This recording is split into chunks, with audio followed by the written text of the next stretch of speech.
ابھی یہ خالی ہے، فلاں جگہ سے اماؤنٹ ٹرانسفر لینا ہے، فلاں جگہ دینا ہے. یہ سارا ڈیٹا اور یہ سارا مٹیریل آپ رکھ کے ایک اندھے فقیر سے جا کے پتہ پوچھیں گے پھر، تو وہ دینے والے پہ کیا گزرے گی؟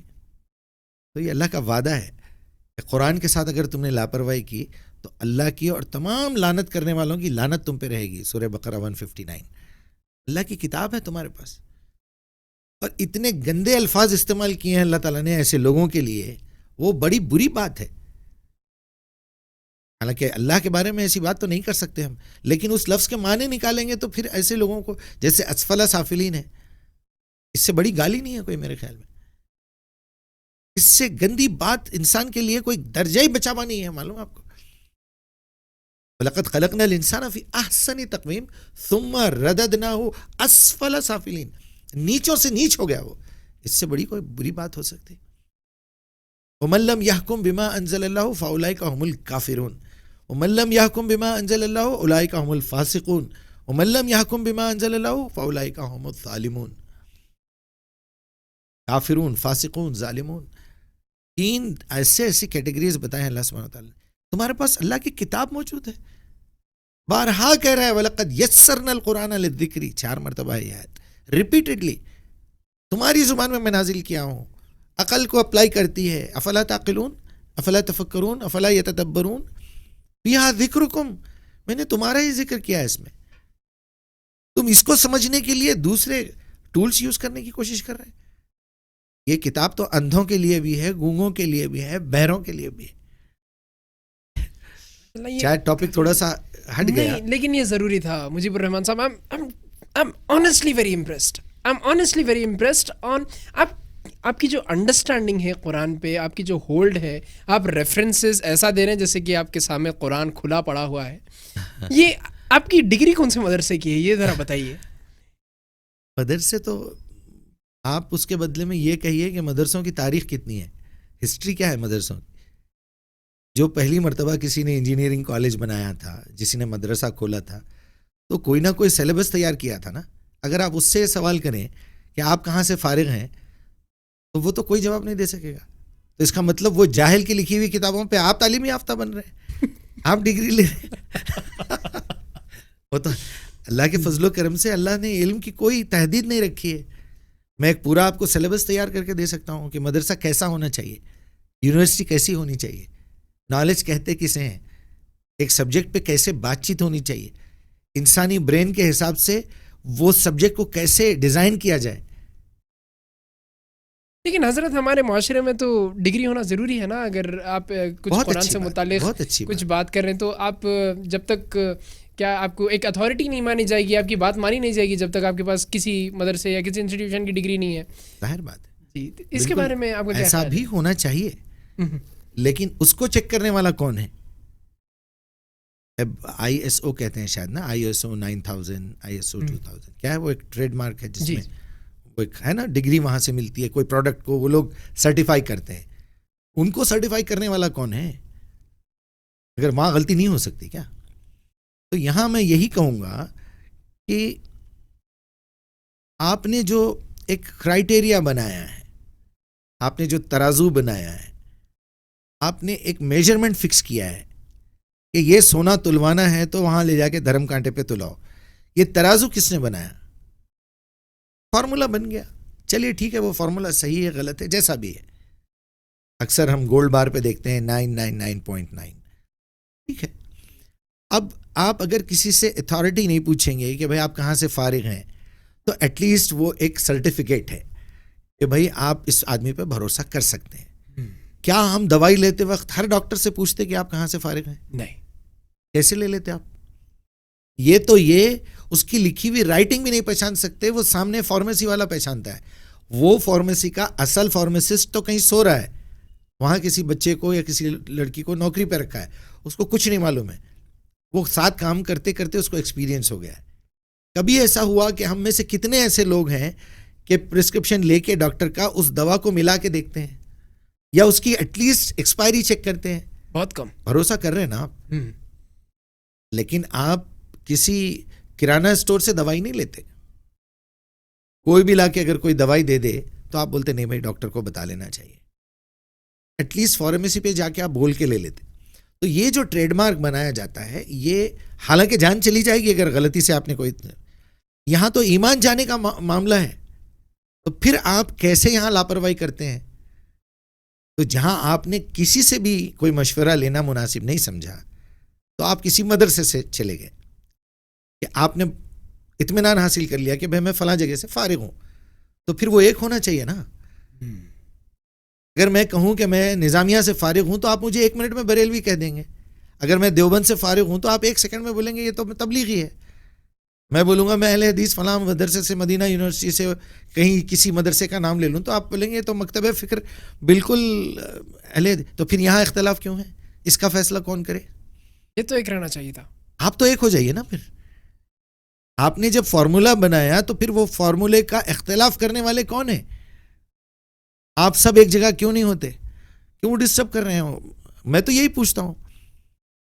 یہاں بھی آپ نے یہ جو ڈسپیوٹ پیدا کیا ہے یہ جہالت کی بنیاد پہ ہوا ہے.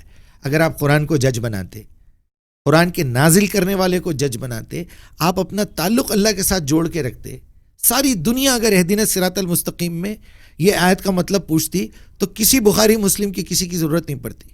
سب کو اللہ ایک ہی راہ دکھاتا. امام مسلم لکھتے ہیں کہ میرے استاد محترم امام بخاری, پھر آپ نے الگ روایات الگ کنٹینٹ تک چینج کر دیا آپ نے. کیوں؟ سوری میں پتہ نہیں یہ باتیں مناسب ہے یا نہیں ہے. نہیں, بالکل لوگ ایک ٹیگ لگا دیتے ہیں, لیکن آج جو بخاری کے نام پہ ہمارے پاس یہ چیز ہے, اس کی کیا گارنٹی ہے کہ امام بخاری نے لکھا تھا؟ محمد بن اسماعیل بن عبداللہ جو بھی ان کا نام ہے, گارنٹی نہیں ہے, کوئی گارنٹی نہیں ہے. اس طرح لوگ کہتے ہیں قرآن کی بھی کوئی گارنٹی نہیں ہے.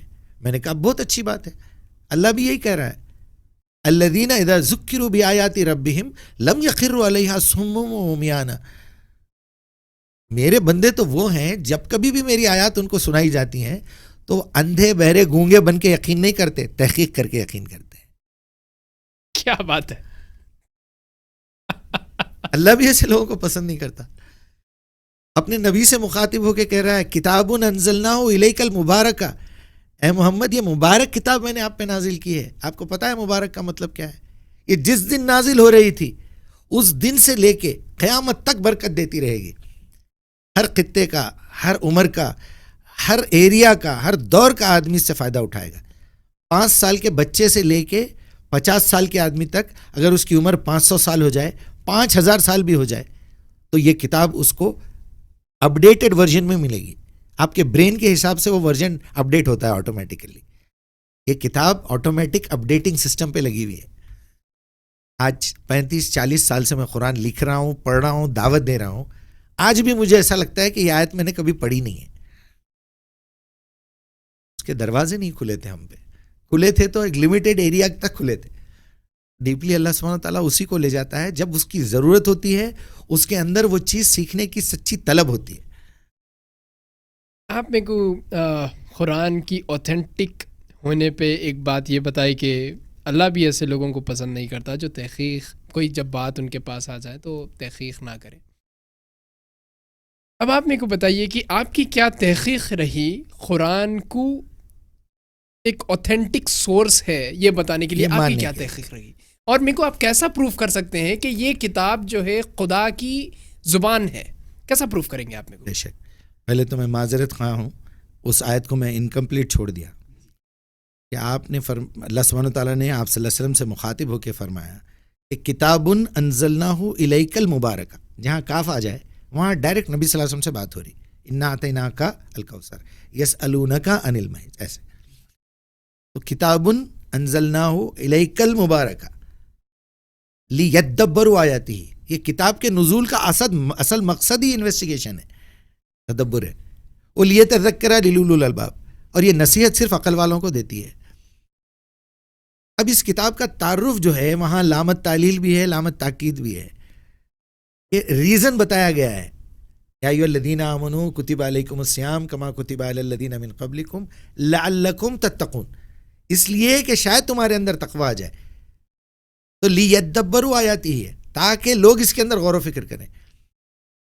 جب آپ غور و فکر نہیں کرتے تو پھر وہ ٹیسٹ, وہ بات, اور پھر غور و فکر کے ساتھ ساتھ ایک پریکٹیکل کتاب ہے.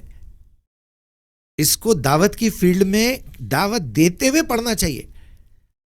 جس ٹریفک ڈپارٹمنٹ کے آفیسر سے آپ نے وہ کیٹلاگ لیا تھا, جو بک لی تھی ڈیٹیلز کی, پورے حیدرآباد کی ڈیٹیلز لے لی تھی, وائرلیس بھی لے لیا تھا آپ نے, وہ ATM کارڈ بھی لے لیا تھا, آپ گھر میں جا کے بیٹھ کے پڑھ رہے ہیں, تو آپ کا ارادہ اس منزل تک پہنچنے کا نہیں ہے.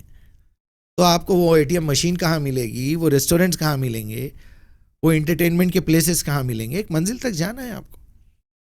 وہ رکاوٹیں کہاں آئیں گی, جن چیزوں سے بچنا ہے وہ کہاں آئیں گے. آپ تو گھر میں بیٹھے بیٹھے پڑھ رہے ہیں, فیلڈ پہ اترنا پڑتا یا بغیر سمجھے کہ لوگوں کو پڑھائے جا رہے ہیں, سنائے جا رہے ہیں. تو یہ فیلڈ ورک کی کتاب ہے, پریکٹیکل کتاب ہے. آپ اس کا غلط استعمال کر رہے ہیں. ایک لمٹ تک تو معاف کرے گا اللہ, اس کے بعد تو پھر. تو آپ کو کیسا معلوم کہ یہ کتاب خدا کی طرف سے ہے؟ تو ظاہر بات ہے جب آدمی اس کو لیتا ہے, پڑھتا ہے, تو پہلی مرتبہ تو گزر جاتا ہے ایسے ہی, جو بچپن میں ہم گزر گئے اس پہ سے. میرے ساتھ بھی وہی ہوا. سب کے ساتھ وہی ہوتا ہے. بڑوں نے بتا دیا بھائی اللہ کی کتاب ہے. اگر ہم کسی کرسچن فیملی میں پیدا ہوتے تو ہولی بک بائبل ہوتی, یہودی ہوتے تورات اور زبور ہوتی. اب ہم کو پتہ چل گیا, جیسے ہمارے ہندو بھائیوں کے پاس گیتا ہے. لیکن یہ بتائیے اس کے اندر سیریس کون کون ہے, کون لے رہا ہے اس کو سیریس؟ سیریسلی میرے رب کی کتاب ہے. جب سیریس لے گا تو سب سے پہلا سوال یہ آئے گا, یہ کیا ضروری ہے کہ یہ رب کی کتاب ہے؟ میرا سوال وہی ہے. ایگزیکٹلی. اگر وہ یہ بندہ نہیں سوچ رہا تو اس کا مطلب وہ اندھا بن کے کسی کو فالو کر رہا ہے. اگر بندہ آنکھ کھول کے چلے, ذہن کھولے, دل کھولے, تو آٹومیٹیکلی یہ سوال اس کے سامنے آئے گا. کل کو اگر یہ کوئی مجھ سے سوال کر لے کہ آپ کو یہ کیسے ثابت کریں گے آپ کہ یہ اللہ کی کتاب ہے, تو آپ کے پاس کیا پروف ہے؟ آپ اس آیت کے پس منظر میں اپنے آپ کو وہاں کیسے فٹ کریں گے کہ میں ایک مومن بندہ ہوں اللہ کا؟ تب آپ تحقیق کرنا شروع کریں گے. تحقیق کرنے کے طریقے کیا ہیں؟ پہلا اسٹیپ, آپ وہ لینگویج سیکھیں گے جس لینگویج میں وہ کتاب آئی ہے. پھر اس لینگویج کو چیک کرنے کا موقع آ جائے گا آپ کے پاس. بیسیکلی اللہ تعالیٰ نے جو کہا ہے انا نحن نزلنا الذکر و انا لہ لحافظون, یہ تو کتاب کے بارے میں آپ کو جسٹ ایک چھوٹی سی انفارمیشن دے دی ہے. اللہ سبحانہ و تعالیٰ نے تو عربی زبان کو محفوظ کر دیا ہے, اور جس زبان میں کتاب نازل ہوئی ہے وہ زبان محفوظ ہے. دنیا میں کوئی ایسی لینگویج نہیں ہے. معلوم آپ کو اب تک جو گوگل میں ورڈز کاؤنٹ ہوئے ہیں 1,23,02,912 لفظ ہیں عربی زبان کی, اور جو دنیا کی سب سے بڑی زبان مانی جاتی ہے انگلش 6 لاکھ لفظ ہیں. اس میں 1,23,02,912 چیک کر لیجیے اپنے گوگل. 6 لاکھ انگلش کے, رشین کے کچھ 1.5 لاکھ, 1,50,000 ہے, فرینچ کے 1,30,000. آپ کو پتا ہے اردو زبان کے کتنے ہیں؟ 28,000. آپ 28,000 الفاظ کی زبان میں 1,23,02,912 والی لینگویج کو کنورٹ کرنے کی کوشش کر رہے ہیں, اس کو نیچے لانے کی کوشش کر رہے ہیں. آپ اوپر چڑھنا نہیں چاہتے. آج تک دین کا مطلب نہیں سمجھا سکے کوئی, دعا کا مطلب نہیں سمجھا سکے کوئی, صلاۃ کا مطلب نہیں سمجھا سکے کوئی, عبادت کا مطلب نہیں سمجھا سکے کوئی,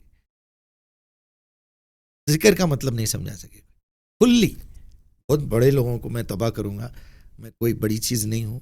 بس اللہ سبحانہ تعالیٰ نے ایک ایسا موقع فراہم کیا کہ میں عربوں میں رہا, عربوں میں اٹھا بیٹھا, پھر عربی اسکول سے ڈپلوما کیا 4 سال کا, کہ نہیں یہ زبان کو ایسے سیکھنا نہیں ہے. ماحول سے تو سیکھ رہے ہیں ہم, کو لٹرلی سیکھنا چاہیے, لکھنا چاہیے. اسی دوران قرآن لکھنے کا موقع ملا, کاپی کرنے کا ورڈ ٹو ورڈ. اس سے بڑا فائدہ پہنچا. اور وہ اسٹیپ جو میں یہ سمجھتا ہوں, ہمارے استاد محترم کا بھی یہی کہنا ہے کہ انہوں نے منع کیا, اس لیے نام نہیں لے رہا ہوں میں, کہ تھوڑا بہت جو بھی علم ان سے ملا, ظاہر بات ہے اس لیول میں, اس سیکشن میں تو میں استاد مانوں گا ہی نا. جی جی. تو انہوں نے کہا کہ یہ ایک اسٹیپ جو تم نے سمجھایا ہے دنیا کو, کہ تم 17 مرتبہ اللہ کے سامنے جا رہے ہو, تو یہ سوال, یہ مسئلہ تمہارا اس کے سامنے کیوں نہیں رکھتے؟ یہ تو آج تک کسی نے نہیں بتایا بھائی, کہ آپ کو 5 مرتبہ بلایا جا رہا ہے اور سورہ فاتحہ کو کمپلسری کر دیا گیا ہے, پڑھنا یا غور سے سننا. اس میں بھی اختلاف ہے لوگوں کا, لیکن اگر کوئی جہری نماز ہے تو غور سے سنیے. اذا قرئت القرآن فاستمعوا له وانصتوا لعلکم ترحمون. اتنا غصے میں اللہ سبحانہ تعالیٰ لاسٹ کا اینڈنگ ورڈ جو رہتا وہ پورے جذبے کو ظاہر کرتا. مولا ہو سکتا ہے تم پہ رحم کروں, میں میرے سے بات کر رہے ہیں, میری بات چل رہی ہے, تمہارا کنسنٹریشن کہیں اور ہے. ہم کو انی وجہ تو سکھایا گیا کہ میں نے پوری توجہ تیرے چہرے کی طرف کر لی ہے. وجیہا للذی فطر السماوات والارض, اس ذات کی طرف جس نے آسمان اور زمین کو بنایا, پیدا کیا. وہ حنیفہ, پورے کنسنٹریشن کے ساتھ کھڑا ہوا ہوں. وما انا من المشرکین, ایک لمحے کے لیے نماز سے اگر میرا ذہن ہٹا تو میں مشرک ہوں. یہ شرک ہے. کس کے سامنے کھڑا ہوا ہوں؟ آپ کا ذہن اب اس وقت میری طرف کیوں ہے؟ کیونکہ ہم وہ زبان میں بات کر رہے ہیں جو دونوں سمجھ رہے ہیں. جب آپ سیریس نہیں ہیں دین الصراط المستقیم میں, ایاک نعبد و ایاک نستعین میں, تو اللہ سیریس کیوں لے گا بھائی؟ ایسے بولنے والے بہت ہیں میرے. I'm not serious because you are not serious. Two way communication ہے وہ. بہت عمدہ بات بتایا آپ, بہت عمدہ بات سکھایا آپ میرے کو. قرآن آپ کو کیا سکھایا مجیب الرحمان صاحب؟ اچھا ہے, پہلے کا سوال بھی تھوڑا سا جی چل رہا ہے. جی بالکل. میں مین وائل اچھا ہے, سوالات آتے رہے. قرآن سب سے پہلے یہ سکھایا کہ کسی پہ بھروسہ مت کرو. ذالک الکتاب لا ریب فیہ, یہی وہ کتاب ہے جس میں شک نہیں ہے. یہاں ذالکہ کا لفظ ہے, ھذا کتاب لا ریب فیہ ہونا چاہیے تھا وہاں. ھذا یہ ذالکہ وہ, آپ کے ہاتھ میں قرآن ہے اور آپ بول رہے ہیں وہ کتاب میں شک کی گنجائش نہیں ہے. کس کتاب کی بات ہو رہی ہو؟ پھر کچھ کس کتاب کی بات ہو رہی ہے؟ آپ پڑھ رہے ہیں, آپ کے ہاتھ میں قرآن ہے, وہاں ذالکہ کیوں آنا چاہیے بتائیے؟ ھذا آنا چاہیے, ھذا آنا چاہیے. تو اب یہ جو ہے قریش کی لینگویج ہے, یہ عربک لینگویج ہے. یہاں آپ کو اصول پہ جانا پڑے گا, ترجمے پہ نہیں جا سکتے آپ. اچھا, زبان کے اصول پہ جانا پڑے گا. یہ زبان کا اصول کیا ہے؟ میں آپ کو ایک مثال دیتا ہوں. ایک صاحب بیٹھے ہوئے, ان کے چند احباب, دوست احباب بیٹھے ہوئے, ان کے 4 بیٹے ہیں. چاروں آئے, ڈیڈ آ گئے, ہم لوگ چلو اچھا ہے. اگر کسی نے پوچھا کہ ان 4 میں سب سے زیادہ فرما بردار بیٹا کون ہے, تو وہاں چاروں سامنے کھڑے ہوئے ہیں, ھذا ولد نہیں کہے گا, وہ ذالک ولد کہے گا. وہ بیٹا, یہ وہ بیٹا ہے جو سب سے زیادہ فرما. اس کے اندر باقی کے 3 کا ریجیکشن ہے. تو تورات, انجیل, زبور کے بعد یہ کتاب کے ساتھ ذالکہ کا لفظ یہ استعمال کے لیے ہے. ذالک الکتاب لا ریب فیہ. کیوں؟ کیونکہ انا نحن نزلنا الذکر وانا لہ لحافظون. وہ کتابیں بھی محفوظ ہیں, لیکن لوگوں نے اس میں امینڈمنٹس کیے ہیں. لیکن اس میں تو میں نے ایسا لاک کیا ہے کہ تم زندگی بھر اس کا ایک حرف نہیں بدل سکتے. وہ ہے میتھمیٹکس. اس کے جتنے نمبرز ہیں وہ آپ کو یہ پروف کرتے ہیں کہ یہ کتاب محفوظ ہے. اب تک میرے پاس لگ بھگ 100 سے زیادہ میریکلز ہیں, جس میں میکسیمم میری اپنی تحقیق ہے. Mathematical miracles. ورڈ کا کتنے مرتبہ استعمال ہو رہا ہے, یہ ورڈ کہاں یوز ہوا تھا. میں آپ کو ایسی ایسی چیزیں دوں گا کہ آپ حیران ہو جائیں گے اور چلا کے کہیں گے کہ یہ کتاب اللہ کی کتاب کے علاوہ نہیں ہو سکتی کوئی اور. مجیب الرحمان صاحب مقدس میں تھوڑا اس کے ایک ٹینجنٹ میں جانا چاہ رہا ہوں, اس کے بعد اپن گا پھر سے اس پہ آئیں گے. جی میں لکھ لیا یہاں پہ. ایک میں آیت پڑھ رہا تھا کہ اگر تم کر سکے تو اس کے ویسی ایک آیت لے کے آؤ. سورہ بقرہ 23 کی بات کر رہے ہیں. بالکل. تو ویسے 3 بار آیت, ان کنتم فی ریب مما نزلنا علی عبدنا فاتوا بسورۃ من مثلہ ادعوا شہداءکم من دون اللہ فإن لم تفعلوا ولن تفعلوا ہرگز نہیں لا سکتے فاتقوا النار التي قودها الناس والحجارہ اعدت للکافرین. آپ کو معلوم یہ آیت نمبر 23 ہے, اس کے ورڈز بھی 23 ہے. 23 ایئرس میں قرآن نازل ہوا ہے. ہیومن ڈی این اے کا, آپ کے اسپرم کے 23 پیئرس آف کروموزومز کام کرتے ہیں. میں 23 کے 23 میریکلز ابھی آپ کو سنا دوں گا. 23 رشتے حرام ہیں قرآن میں. نطفے کا لفظ 23 مرتبہ ہے ٹائمز ہے. نکاح کا ورڈ 23 ٹائمز ہے. طلاق کا ورڈ 23 ٹائمز ہے قرآن میں. آپ ذرا اندازہ کیجئے, یہاں آپ پکار اٹھیں گے. بالکل. تو یہ 3 مرتبہ آیت یوز ہوئی ہے. آیت کے لیے یوز ہوئی, 10 آیتوں کے لیے یوز ہوئی, اور سورے کے لیے برابر. بالکل میرا بھی یہی. تو اس سے متعلق میرا سوال یہ ہے کہ اب فرض کیجئے کوئی ہے, وہ بنا کے لا لیا, اس چیلنج کو ایکسیپٹ کر لیا, وہ بنا کے لا لیا, اب جج کرنے والا کون ہے؟ کون بولیں گا کہ نہیں بھائی یہ قرآن کے ویسی ہے یا قرآن کے ویسی نہیں ہے؟ کون بولیں گا؟ پرائمری اسکول کا بچہ بھی بول سکتا. کیسا یہ چیز میں بشرطے کہ اس کو عربی آنا چاہیے, وہ لینگویج آنا چاہیے نا بھائی, کیونکہ آپ وہی لینگویج میں بنا کے لا رہے ہیں جی قرآن کی آیت. جی چیلنج تو وہی ہے, چیلنج تو وہی ہے. جی جیسا ہی آپ لائیں گے آپ پھنس جائیں گے. کاؤنٹنگ میں پھنس جاتے سب سے پہلے آپ. اگر میں آپ کو کاؤنٹنگ سکھا دوں, وہ فارمولا سکھا دوں جس سے قرآن کو چیک کیا جا سکتا ہے, وہ کاؤنٹنگ میں پھنس جاتے ہیں آپ پہلے, سب سے پہلے. اس کو عربی لفظ بھی نہیں آیا, اگر آپ خالی ایک قرآن کی آیت کو صرف ورڈز اوپر نیچے کر کے بتائیے, ابھی وہ بچہ بتا دے گا یہاں آپ نے غلطی کی ہے, یہ ورڈ یہاں نہیں ہونا چاہیے. ایسی میتھمیٹکس ہے قرآن میں. آپ سوروں کی لسٹ بدل کے بتائیے میرے کو, ایک سورہ اوپر کا نیچے, نیچے کا اوپر کر کے بتائیے, آپ ایک رکوع نیچے اوپر کر کے بتائیے. ایسی میتھمیٹکس ہے قرآن میں. اب آئیے لینگویج پہ. آپ لینگویج میں وہ پورے 5 اصولوں میں پھنسا دے سکتے. پہلا اصول عربک لینگویج, دوسرا میتھمیٹکس, تیسرا مفرد جمع سنگولر, وہ اکیلا تھا اس نے دنیا بنائی, male female, past present future, کہیں نہ کہیں پھنسا دے گا وہ آپ کو.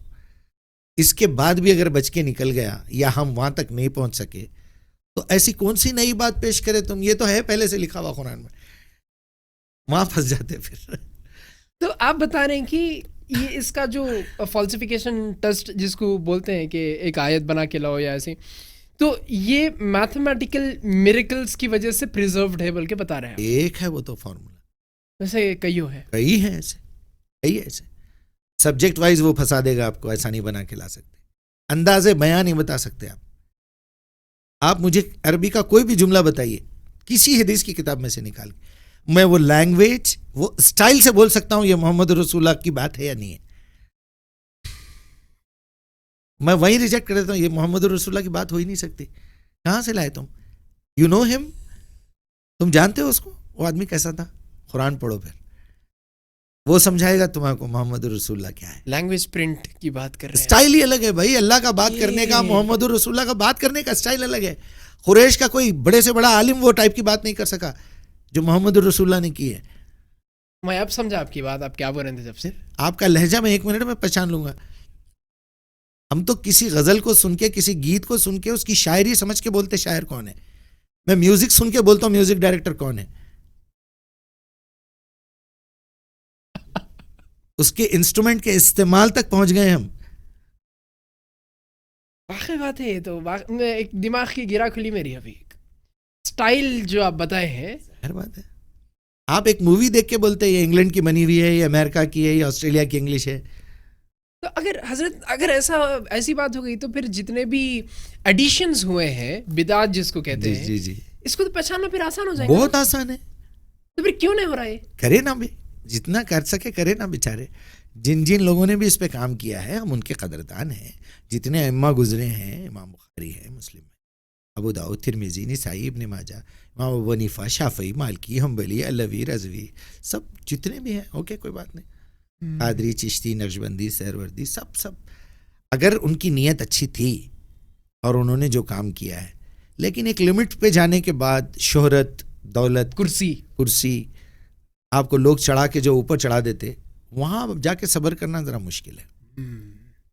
مجیب الرحمان صاحب, ہم پھر اس کی طرف آئیں گے کہ آپ میریکلز کے بارے میں بتا رہے تھے. آپ بتائیں کہ آپ خود ہنڈریڈز آف میریکلز آئیڈینٹیفائی کیے ہیں, اس کے بارے میں بتائیے. اور ہم یہ بات کر رہے تھے لینگویج کے متعلق کہ اس کی ویسی لینگویج پہ ایک ایسا تالا لگا ہوا ہے جو چینج نہیں ہونے والی ہے. میرے کو یہ تھوڑا سمجھائیے مجیب الرحمان صاحب کہ یہ کیسا ہے, یہ میریکلز کے بارے میں سمجھائیے, اور تھوڑا میتھمیٹیکل جو میریکلز ہے اس کے بارے میں تھوڑا ڈیٹیل سے ذرا سمجھا سکیں آپ. تو پہلے لینگویج سے شروع کریں. جی. آپ کو پتہ ہے عربی زبان کی کتنے الفابیٹس ہیں؟ نہیں. 29. انگلش کے کتنے ہیں؟ 26. لیکن افسوس کی بات یہ ہے کہ پھر ہمارے پاس کیپٹل لیٹرز, اسمال لیٹرز پہ آ گئی بات. 26 کو آپ کو ڈبل کرنا پڑے گا, 52 ہو گئے. یہاں تو مائنس کرنا ہے 29 میں سے, 10 نکال دینا ہے. The easiest language in the world, جب سے دنیا بنی ہے یہی لینگویج ہے. فرشتوں نے بھی یہی لینگویج بات کی, آدم کو بھی یہی سکھائی گئی. اب آپ دیکھیے اے میں اگر آپ انگلش سکھا رہے ہیں اپنے بچے کو تو 3 لائن سکھائیں گے, ایک کراس لائن, یہ ایک کراس لائن, بیچ میں ایک لائن, 3 لائن سکھائیں گے. بی, پھر ایک راؤنڈ, ایک پھر راؤنڈ. اب آپ آئیے تیلگو میں, ایک راؤنڈ، پھر ہاف راؤنڈ، ہاف سرکل، یہ ایسا. آپ ہندی لے لیجئے، ہاف سرکل، ایک لائن، یہ لائن. الف صرف ایک لائن. با میں آ جائیے آپ، صرف ایک کڑائی جیسا ایک فگر ہے. اب بچے کے برین میں وہ بیٹھ رہا ہے، آپ اندازہ کیجئے کہ یہ لینگویج انسان کے برین کے حساب سے ڈیزائن کی گئی ہے. خالی ڈاٹ مینجمنٹ ہے. ایک نقطہ ڈالو تو با ہے، 2 نقطہ ڈالے تو اوپر تا ہے، 3 ڈالو تو سا ہے. 3 کاپی ہے، 2 نکال دیجئے نا، برین میں تو آ گیا نا. با تا سا جا ہا خا دال زال ری زے سواد وا توئی زو عین غین فقہ. جا خا بھی وہی. ڈاٹ مینجمنٹ میں اتنی بڑی لینگویج دے دینا، 19 حروف کے اندر 1,23,02,912 الفاظ دینا. کسی انسان کا کام ہو سکتا ہے یہ؟ اتنے کم الفابیٹس میں اتنے ورڈز. پھر گوگل مجبور ہے ابھی بھی کہ اب تک کی کاؤنٹنگ میں اتنے ہیں بلکہ. پھر پارٹس آف اسپیچز کتنے ہیں انگلش کے؟ 8. نان، پروناؤن، ورب، نان ورب، کنجنکشن سب ملا کے. آپ کو معلوم ہے عربی کے کتنے ہیں؟ 15. اس میں سے سب سے چھوٹا جو ہے اس کے 17 پارٹس ہیں، حروف. پوری عربی زبان کے حروف نکالیں تو صرف 17 ہے. کو کونے میں رکھ دیجئے. باقی کی پوری عربی 2 ہی باتوں میں ڈیوائیڈڈ ہے. آپ کے پارٹس آف اسپیچز، ناؤن اور ورب، اسماء اور افعال. کہاں سے لائیں گے ایسی لینگویج آپ؟ اس سے آسان زبان کہاں سے لائیں گے آپ؟ آج آپ کا اسمارٹ فون جو ہے ایک اندھے انسان کو پورے طرح گائیڈ کر سکتا ہے وائس کمانڈ کے ذریعے سے. آپ کو معلوم ہے یہ گونگوں کے لیے بھی ہے. آپ نے کبھی دیکھا ہے کسی گونگے کو یہ اسمارٹ فون یوز کرتے ہوئے؟ دیکھیے گونگوں سے ملیے جا کے. کیا ڈیزائن کیا گیا ہے اس کو معلوم ہے آپ کو؟ وہ گونگوں کو دیتا ہے وائس کمانڈ کو، پکچر میں ٹرانسفر کر کے دیتا ہے وہ وائس والی چیز کو. یہ اندھوں کے پاس جو چھڑی ہوتی ہے اس میں ایک سینسر لگایا جا رہا ہے. اس سینسر میں ایک کیمرہ ہے جو سامنے جو چیزیں دیکھ رہا ہے اس کو آڈیو میں کنورٹ کر کے ایئر فون میں دے رہا ہے. آگے پانی ہے، آگے پتھر ہے. تو لوگ تو اتنا کام کر رہے ہیں، ہم کیا کر رہے ہیں؟ آیت الکرسی پڑھ کے پھونک رہے ہیں. اس سے زیادہ ایڈوانس ہے. سوری، مجھے اعتراض نہیں کرنا چاہیے، لیکن تو اب میتھمیٹکس پہ آئیے. کی طرف. قرآن میں پارے تو انسانوں نے بنائے ہوئے ہیں، لیکن سورے کتنے ہیں؟ 114. اور رکوع 558. آیات کتنی ہیں؟ 6236. 6236. یہ ایسا مذاق نہیں ہے یہ کاؤنٹنگ، اس کے پیچھے بڑے بڑے راز چھپے ہوئے ہیں. بلکہ ان رازوں کو اللہ سبحانہ و تعالیٰ نے ڈیکوڈ کر کے دیا ہے قرآن میں. یہ کوئی اتفاق نہیں ہے، صرف اس کے پیچھے بڑی لاجک ہے، اس کے پیچھے بڑے میریکلز چھپے ہوئے ہیں. 114 کیوں بھائی؟ 115 کیوں نہیں؟ سورہ مدثر کی آیت نمبر 30 ہے میرے خیال میں، 2 ہی ورڈ ہے اس کے اندر، علیہا 19. جہنم کے ہم نے 19 داروغہ فرشتے رکھے ہیں. پورے 19 کے فگر کو قرآن میں ڈیوائیڈ کیا اللہ تعالیٰ نے، ملٹی پلائی ڈیوائیڈ، پورا 19 کا فگر ڈیوائیڈ ہے. ابھی میں نے بتایا آپ کو کہ 19 لیٹرز کے اوپر ہی اصل لینگویج ٹکی ہوئی ہے. بسم اللہ الرحمن الرحیم لکھ کے دیکھیے، 19 لیٹرز ہیں. 19 کا ایسا فگر استعمال ہوا ہے آپ تھک جائیں گے وہ میراکلز نکالتے نکالتے. ایسا یوز کیا اللہ تعالیٰ نے. کہاں سے آتے آئیے آپ 19 پہ رکیں گے آگے. کیا ہے یہ میتھمیٹکس؟ کیا ضرورت تھی اس کی؟ کیا ضرورت تھی وہ آیت جو ابھی ہم نے ڈسکس کی ہے، ان کنتم فی ریب مما نزلنا علی عبدنا، 23 نمبر پہ رکھنا اور اس کے اندر 23 ورڈز ہونا. چھپاوا ایک راز ہے نا، لیکن جو لوگ تدبر کریں گے، اس میں غور و فکر کریں گے، ان کو یہ چیزیں ملیں گی. یہاں جا کے آدمی بے بس ہو جائے گا کہ یار اتنا زیادہ میتھمیٹکس. لینگویج کی بات کریں آپ، مڈل کے ورڈ کو کیا ٹرانسلیٹ کریں گے آپ؟ وسط. یہ کمتر درجے کا آدمی ہے، یہ اوسط درجے کا آدمی ہے، یہ اعلیٰ درجے کا آدمی. اردو میں بھی ہم کہتے ہیں تو وسط جو ہے مڈل کو کہتے ہیں، درمیانی. سورہ بقرہ میں 286 آیات ہیں. اس کے درمیان میں کون سی آیت ہوگی؟ 143. 200 کا 100, آدھا 80 کا 40, 3 کا 6 کا 3. 143. اور آپ کو معلوم ہونا چاہیے محبت کرنے والے 143 کو آئی لو یو کے لیے بھی استعمال کرتے ہیں. اچھا. اللہ سبحانہ و تعالیٰ نے بھی یہی کیا ہے. اپنی اس محبوب امت سے مخاطب ہو کے کہہ رہا ہے کذالک جعلناکم امۃ وسطا لتکونوا شہداء علی الناس ویکون الرسول علیکم شہیدا. وسط کا لفظ وسط میں لکھا ہوا ہے. پورا بقرہ آدھا ادھر ہے آدھا ادھر ہے. وسط میں وسط کا لفظ ہے. وہ کذالک جعلناکم امۃ وسطا. وسط کا لفظ وسط میں بیچ میں بالکل. بیچ میں بالکل. ورڈز گن کے دیکھ لیجئے, آیات گن کے دیکھ لیجئے, آپ کچھ بھی کر لیجئے. کوئنسیڈنس؟ ایک ہوں گا, 2 ہوں گا, 3 ہوں گا. کبھی چیک کیجئے انبیاء کی لسٹ کتنی ہے پوری قرآن سے, کتنے انبیاء کا نام مذکور ہے اس میں, کس کا ڈسکشن کیا نام لے کے. 25. 4 رسول ہیں. کیا فرق ہے نبی اور رسول میں؟ زندگی کی حفاظت. رسول کو رسالہ دیا جاتا ہے, لیٹر. اچھا. اس کو بک ملی وہ رسول. کتاب. جو اورل ٹرانسفر کیا میسج کو وہ نبی. اور رسول بیک وقت نبی بھی ہے اور رسول بھی ہے. جو باتیں وہ بتا رہا ہے, سمجھا رہا ہے, کر کے دکھا رہا ہے, وہ لکھی ہوئی بک بھی دے کے جا رہا ہے. جی. تو 25 میں سے 4 نبی نکال دیجئے. 4 رسول کون سے؟ 21 بچتے ہیں. جی. موسیٰ کو عیسیٰ, تورات, داؤد کو زبور, عیسیٰ کو انجیل, محمد رسول اللہ کو قرآن. 21 بچے. 21 کیا ہیں؟ یہ نبی ہے, انبیاء ہیں.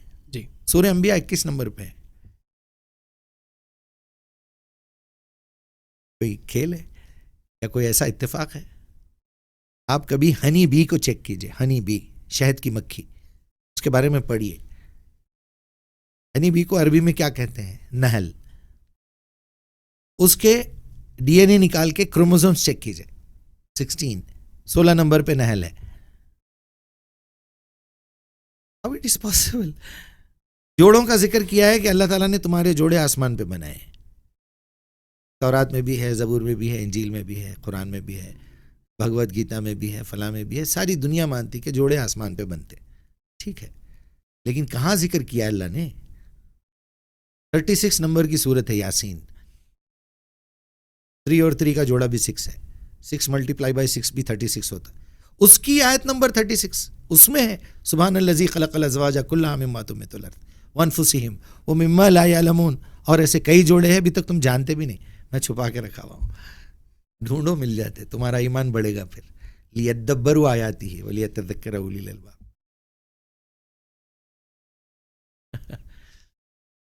بڑا کام کیا ہے.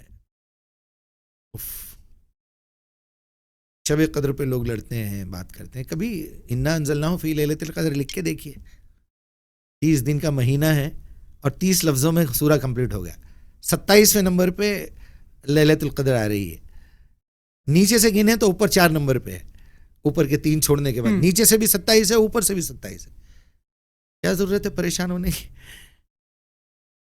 کوئنسیڈنس نہیں ہو سکتا ہے. سوال ہی پیدا نہیں. 1 2 3 4 ایک موضوع کو بھی میں آپ کو 4 5 طریقے سے سمجھا سکتا ہوں پروف دے کے. حضرت میں آپ کا ایک ویڈیو دیکھ رہا تھا جس میں آپ بتائیں کہ جو قرآن کا جو نزول ہے وہ ابھی جیسا کمپائلیشن میں ہے ویسا نہیں ہے, برابر. تو آپ بتائیں کہ آپ ایک ترتیب بنائیں جو جیسا شان نزول, جیسا نزول ہوا اسی میں ہی ایک ترتیب بنائے. اور قرآنی ہے وہ, بس اس کی جو ہے چیپٹرز اوپر نیچے ہے, رائٹ. تو اس میں آپ کیا غور کریں, اس کے بارے میں کچھ بتائیے. یہ سوال کا جواب تو میں بڑے بڑے لوگوں سے پوچھا, کوئی نہیں دے سکے. پھر مجھے مجبوراً سمجھانا پڑا. میں اب تک یہاں پہنچا ہوں, وہ لوگ الحمدللہ اس کو قبول کریں. کیا ضرورت تھی بھائی؟ تنزیل الگ طریقے سے ہوئی, ترتیب الگ طریقے سے ہوئی. کیا وجہ؟ ایک سوال اٹھتا بھائی, ایک اسٹوڈنٹ ہیں ہم. جی ہاں, یا اللہ ہم تیری کتاب کو جو ہے بغیر سوچے سمجھے کہ نہیں قبول کرنا چاہ رہے. قبول کر لیے بھائی, ہم عمل بھی کر رہے ہیں, لیکن اس کا شعور بھی چاہیے. 4 × 4 = 16 کیسے ہوتا ہے؟ کوئی 20 کہہ رہا ہے, کوئی 18 کہہ رہا ہے. کیا ضرورت تھی آپ کو کہ کہاں سے بات شروع کر کے کہاں پہ روکے ہیں؟ اور جب اس کو لکھوا رہے تھے تو آخری کے 3 مہینوں میں حجۃ الوداع پہ قرآن مکمل ہو گیا. الیوم اکملت لکم دینکم واتممت علیکم نعمتی ورضیت لکم الاسلام دین. اس کے بعد 92 ڈیز نبی صلی اللہ علیہ وسلم اس دنیا میں رہے. روز جبرائیل آ کے اسی ترتیب کو لکھوا رہے تھے. یہ شاید روایت نہیں معلوم آپ کو, یہ تاریخ کا حصہ نہیں معلوم, نئی چیز سنا میں, پہلی بار سنے ہوں گے آپ. بہت لوگ پریشان ہیں اس میں. ارے میں بولا کیوں آپ نہیں پڑھتے کیا؟ پڑھیے. جب قرآن مکمل ہو گیا تو 92 ڈیز رکھنے کی کیا ضرورت تھی, یا 92 ڈیز میں واپس بلانے کی کیا ضرورت تھی؟ نوح کو 950 سال دیے, محمد الرسول اللہ کو 2,500 سال دے سکتے تھے نا. تو آپ کو واپس بلانے کا کیا مطلب تھا؟ قرآن محفوظ ہے, اب نبی کی ضرورت نہیں. اور کتنی تکلیف دیتے ہیں ان کو, اتنی تکلیفیں دی ہے 63 ایئرس میں, کافی نہیں ہے کیا؟ 23 ایئرس میں دیے ہوں گے. چلو, تو یہ ایک بچہ جو مسلمانوں میں پیدا ہو جاتا ہے, جو آلریڈی جانتا ہے کہ اللہ کی کتاب ہے, بڑوں نے بول دیا, یقین کے اس لیول پہ نہیں ہے, لیکن اس کو جب قرآن دینا ہے ہاتھ میں تو وہاں سورہ فاتحہ چاہیے, اس کے بعد ہی بقرہ چاہیے, اس کے بعد ہی آل عمران چاہیے. اس کے برین کے حساب سے قرآن تعلیم دے رہا ہے. لیکن جو نزول ہوا, آپ کو جب کبھی بھی دعوت دینا ہے آپ کو ترتیب بدلنی پڑے گی قرآن کی. میں کرسچن سے بات کر رہا ہوں, کیا میں سورہ فاتحہ سے شروع کروں گا؟ میں قل اللہ احد سکھاؤں گا اس کو. آسان بات, موٹی بات کہ بھائی اس کا نہ تو کوئی والد ہے, نہ اس کا کوئی بیٹا ہے. یہی انہیں دلیل پوچھیں گا تو میں پہلے یہی دوں گا نا بھائی. تو میری تو ترتیب بدل گئی, اس کے لیے تو پہلا سورہ یہ ہو گیا. اسی لیے اللہ تعالیٰ نے یہ پروف دیا ہوا ہے باضابطہ کہ یہ دعوتی قرآن الگ ہے, اور جو ہم کو گھر سے مل رہی ہے وہ قرآن اس طرح کی ہونی چاہیے. سمجھنا دونوں ہے, پڑھنا دونوں ہے. اور یہ کتاب کبھی چھوڑنے کی کتاب ہی نہیں ہے. آپ کے اکیلی لائف میں کتنی باتیں آئیں گی بھائی, قرآن کے کتنے احکامات آ سکتے ہیں. لیڈیز سے متعلق, عورتوں سے متعلق جتنے قوانین ہیں آپ کے اوپر تو گزرتی نہیں وہ, تو پھر کیا وہ بیکار ہے آپ کے لیے؟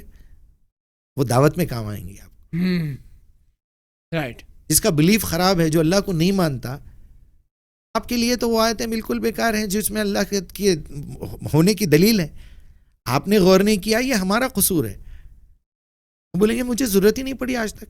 تبت یدا ابی لہب تب ما اغنی عنہ مالہ, میرا کیا لینا دینا ہے اس سے؟ کیا ضرورت تھی قرآن میں ڈالنے کی؟ اس میں سے کیا نکالنا ہے ہم کو؟ دعوت دیتے وقت پتا چلتا آپ کو, ارے باپ رے یہ یہاں کے لیے تھی یہ بات, ہم تو کبھی غور ہی نہیں کرے. اس کو ذرا کیسے کیسے ویلن آپ کو ملتے ہیں معلوم ہے آپ کو؟ اس ویلن کی پوری نشانی ہے اس کے اندر. جو قرآن کا انکار کر رہے ہیں, ان کا مال, ان کی کمائی, یہ سب کسی کام میں آنے والی نہیں ہے. ان کے ساتھ تو یہ ہونے والا ہے. وہاں ایک دائی کو تسلی دی جا رہی ہے کہ تم کو یہ کیریکٹرز ملنے والے ہیں. محمد الرسول اللہ کو بھی ملے سگا چچا. تم کس پہ بھروسہ کر رہے ہیں؟ تمہارے فلاں دوست, فلاں صاحب, فلاں رشتہ دار اگر ناراض ہے, کوئی بات کو نہیں مان رہے ہیں, تو اتنا ٹینشن لینے کی کیا ضرورت ہے؟ محمد کے تو سگا چچا نہیں مانا, یہ ہمارے لیے تسلی نہیں ہے. بالکل. یہ کام آپ کب سمجھیں گے؟ جب آپ دعوت دیں گے, فیلڈ پہ کام کریں گے. جب مجیب الرحمان صاحب, آپ کی زندگی کا سب سے ٹفسٹ مومنٹ کیا گزرا؟ اچھا سوال ہے یہ. سننے میں تو بڑا چھوٹا سوال ہے, کیونکہ اس کے ساتھ آپ نے زندگی کا لفظ استعمال کیا ہے, تو مجھے پوری زندگی چیک کرنی پڑے گی. اس کے کئی حصے ہیں. ایک فائنانس کا ڈپارٹمنٹ ہے, ایک جذبات کا ہے, ایک میری ایک پرسنل لائف ہے, سوشل لائف ہے, ایک فیملی لائف ہے, ایک پروفیشنل لائف ہے. آپ کا خاص اگر اس میں مجھے کیٹیگرائز کر کے بتائیں. ان دو چیزوں پہ خصوصی توجہ چاہوں گا میں, فائنینشیل اینڈ ایموشنل. الحمدللہ فائنینشیلی تو کبھی بھی ایسا وقت نہیں آیا جس میں میں صحابہ اکرام کی اور نبی صلی اللہ علیہ وسلم کی اس سنت پہ عمل کر سکوں اس میں 2 دن 3 دن کے فاقے گزرے. صرف اتنا ہی کہا جا سکتا ہے کہ کچھ چیزوں کو مجھے کنٹرول کرنا پڑا, خرچے روکنا پڑا. فائنینشیل لائف کی بات کر رہا ہوں, صرف اسی کو نظر میں رکھ کے سمجھیے آپ. ورنہ ایسا تو کوئی وقت نہیں آیا کہ مجھے بھوکا رہنا پڑا. الحمدللہ ایسی کوئی نوبت نہیں آئی. اللہ سبحانہ تعالیٰ رازق ہے. اگر وہ اس طرح کا امتحان لے لے تو شاید امید ہے اللہ کی ذات سے, اور جو کچھ اس کی کتاب کو پڑھا ہے, سمجھا ہے اس سے, کہ انشاءاللہ ہم اس امتحان میں بھی کامیاب ہوں گے. کیونکہ اس نے کلیئرلی سمجھایا تھا, وَلَنَبْلُوَنَّكُمْ بِشَيْءٍ مِّنَ الْخَوْفِ وَالْجُوعِ وَنَقْصٍ مِّنَ الْأَمْوَالِ وَالْأَنفُسِ وَالثَّمَرَاتِ. اتنا سب کچھ بولنے کے بعد کہا کہ بشر صابرین، صابرین، مجھ سے بھیک مت مانگو، صبر کرو. ایسے حالات میں صبر کرنے والوں کو خوشخبری دو. الذین اذا اصابتہم مصیبہ، جب کبھی بھی میں لوگوں پر مصیبت ڈالتا ہوں، قالوا انا للہ و انا الیہ راجعون. ہم پلٹ کر اللہ کی طرف جانے. اب یہ کہہ رہا ہے اولئک علیہم صلوات، تعلق تو ان سے ہے میرا. اصل صلوات کا مطلب ہے کمیونیکیشن، تعلق، ریلیشن شپ اللہ سے، کسی سے بھی. صلاح کا مطلب ہی یہی ہے. صلاح کا لفظ جہنم کے لیے بھی استعمال ہوا، معلوم صلاح، یسلا ذات الہب نار الذات الہب. یسلا جو ہے وہ صلاح کا ہی ایک فارم ہے، جی جی، ایک شکل ہے، ایک شکل ہے اس کی. تو وہم المہتدون، اور ایسے ہی لوگ ہدایت پہ ہیں جو آزمائش کی زندگی میں بھی صبر کریں. لیکن یہاں ہم لوگ صبر کے، میں تھوڑا سا باہر جا کے بات کروں گا، جی جی، کیونکہ صبر اور تحمل کا لفظ ہم کو سمجھایا نہیں گیا، یا ہم نے غور نہیں کیا. تحمل بھی ایک لفظ ہے، جی، اس کا ذکر بھی قرآن میں موجود ہے، صبر کا لفظ بھی ہے. ڈفرینس کیا ہے؟ ہم اکثر صبر کو کن معنوں میں لیتے؟ پیشنس، برداشت کرنا. برداشت کرنا. جی، صبر کرو بھائی، تکلیف کو برداشت کرو. صبر کا مطلب برداشت کرنا نہیں ہے. برداشت کرنے کو تحمل کہتے ہیں. وَلَا تُحَمِّلْنَا مَا لَا طَاقَةَ لَنَا بِهِ وَاعْفُ عَنَّا وَاغْفِرْ لَنَا. اتنا بوجھ نہ ڈال کہ ہم اس کو برداشت نہ کر سکیں. سنبھال، حملہ سے بنا ہوا لفظ ہے تحمل، حمال، وہ بوجھ کو لے کے اٹھا کے برداشت کرنا. آپ کوئی غم بھی سہ رہے ہیں تو وہ تحمل ہے، صبر تو ہے نہیں. صبر میں تو ہمیشہ آدمی مسکراتا ہے. انتظار کرنے کو صبر کہتے ہیں، نتیجے کا انتظار کرنا. تو آپ بتا رہے ہیں کہ صبر میں تکلیف نہیں ہے، سوال ہی پیدا نہیں ہوتا. تحمل میں تکلیف ہے. تحمل میں تکلیف ہے، آپ تو اٹھا ہی نہیں رہے اس چیز کو. رائٹ، صبر تو اسے کہیں گے نا. جی جی، اس میں کہا اللہ تعالیٰ نے ان اللہ مع الصابرین. ایسی تکلیفوں میں اگر تم کڑنے لگے، اونٹنے لگے، افسوس کرنے لگے، اللہ کی آزمائش ہے، تھوڑا صبر کرو. کیوں بھائی؟ یہ آج معلوم ہو رہا ہے آزمائش ہے آپ کو. میں نے ابھی 2-4 دن پہلے کا ایک بیان تھا انتقال پر ملال کے نام سے. کیا آپ کو ملال کیوں ہو رہا کسی کے انتقال پہ؟ پھر نیچے لکھا ہوا انا للہ و انا الیہ راجعون، ہم اللہ ہی کے ہیں، اللہ کی طرف واپس جانے والے ہیں. جب یہ معلوم تھا تو پھر پر ملال کیوں لکھے آپ؟ نہیں، ملال ہو رہا کیوں آپ کو؟ ایک قریبی کھونے کا کیا مطلب ہے؟ ایک قریب، کوئی ایسی بات ہو گئی آپ کے ساتھ جو پہلے نہیں معلوم تھی؟ نہیں، یہ تو معلوم تھی. میں مر سکتا ہوں، میرا چھوٹا بچہ مر سکتا، میرے والد مر سکتے، کوئی بھی، کسی کو بھی موت کبھی بھی آ سکتی. کل نفس ذائقۃ الموت. تو یہ وہ معاملات ہیں جو میرے فائنینشیل لائف سے، ایسا تو کوئی وقت نہیں آیا الحمدللہ، بلکہ ہم منتظر ہیں. منتظر کیوں ہے؟ اس لیے کہ اللہ اگر وہ آزمائش سے آزمائے گا تو وہ لیول کا درجہ بھی دے گا، وہ سرٹیفکیٹ بھی ملے گا نا. ہم تو ایسی ویسی موت چاہتے بھی نہیں ہیں. لوگ دعائیں کرتے کہ اللہ ایسی حالت میں اٹھانا ہم کسی کے محتاج نہ رہیں، یا چلتے پھرتے اٹھا لے. نہیں بھائی، ہمارے تو ٹکڑے ہو کے اٹھائے. اب ہم بلاسٹ میں مرے، ہم تیرے واسطے آگے بڑھ کے جان دیں. یہ کون سی بات ہوئی؟ مرض آ گیا، رو رہے ہیں، پلا رہے ہیں، اور تکلیف ہو رہی اور یہ ہو رہا ہے. لن تنالوا البر حتی تنفقوا مما تحبون، چوتھا پارہ وہیں سے شروع. تم نیکی حاصل کر ہی نہیں سکتے جب تک کہ تم اپنے دل کی عزیز چیز اللہ کی راہ میں قربان نہ کر دو. آپ ذرا اندازہ کیجئے کہ روح قبض کرتے وقت بھی فرشتے یہی کہہ رہے ہیں، یا ایھا النفس المطمئنہ. تم مطمئن تھے نہیں تھے، تم مطمئن ہوئے اس لیے تم کو لے کے جا رہا ہوں میں. ارجعی الی ربک راضیۃ مرضیہ، آؤ اپنے رب کی طرف پلٹ کے راضی خوشی، تمہاری بھی مرضی میری بھی مرضی. فادخلی فی عبادی فادخلی جنتی. تو یہ اطمینان والی موت تو ہم کو تو ایسی چاہیے بھائی. ہم بیماریوں میں، اس میں اس میں نہیں، ہم اللہ کی راہ میں اس کا پیغام پہنچاتے اس کے بدلے میں ہم کو موت ملے تو شہادت ہے. تو یہ اللہ کا پیغام پہنچانے کی جب بات کر رہے ہیں، اللہ کا پیغام آخر ہے کیا؟ وہ باتیں جو ہمارے اندر پہلے سے موجود ہیں. وَنَفْسٍ وَمَا سَوَّاهَا أَلْهَمَهَا فُجُورَهَا وَتَقْوَاهَا. اچھائی برائی سمجھا کے بھیجا تھا میں. قَدْ أَفْلَحَ مَنْ زَكَّاهَا قَدْ خَابَ مَنْ دَسَّاهَا. جس نے اس کو پیوریفائی کیا، اپنے آپ کو سنبھال کے رکھا، وہی کامیاب ہوگا. جس نے بگاڑ میں اس کو ملوث رکھا اور لاپرواہی کی وہ برباد ہو جائے گا. کوئی نیا کام نہیں ہے. آپ کو پوری کی پوری یہ پورا ڈیٹا دیا ہوا ہے, صرف میموری کے اپر لیول سے اس کو ڈیلیٹ کر دیا گیا ہے. انر میموری میں تو موجود ہے. انسٹنکٹس جسے کہتے ہیں. مچھلی کے بچے کو تیرنا کوئی نہیں سکھاتا, پرندے کو اڑنا کوئی نہیں سکھاتا, بکری کے بچے کو بھاگنا کوئی نہیں سکھاتا. انسان کو اچھائی برائی سکھانے کی ضرورت ہی نہیں ہے. یہ تم نے اپنی صاف تختی پہ, صاف ورقے پہ کسی نے غلط رائٹنگ لکھوا دی تھی, اب مشکل ہو رہی ہے تم کو اس کو ڈیلیٹ کرنا, پھر سے نیا لکھنا, پھر وہ قبول کرنے میں تکلیف. ہم تو اسی کو صحیح سمجھتے بچپن سے یہی سمجھتے بھائی ہم. پرابلم ہے.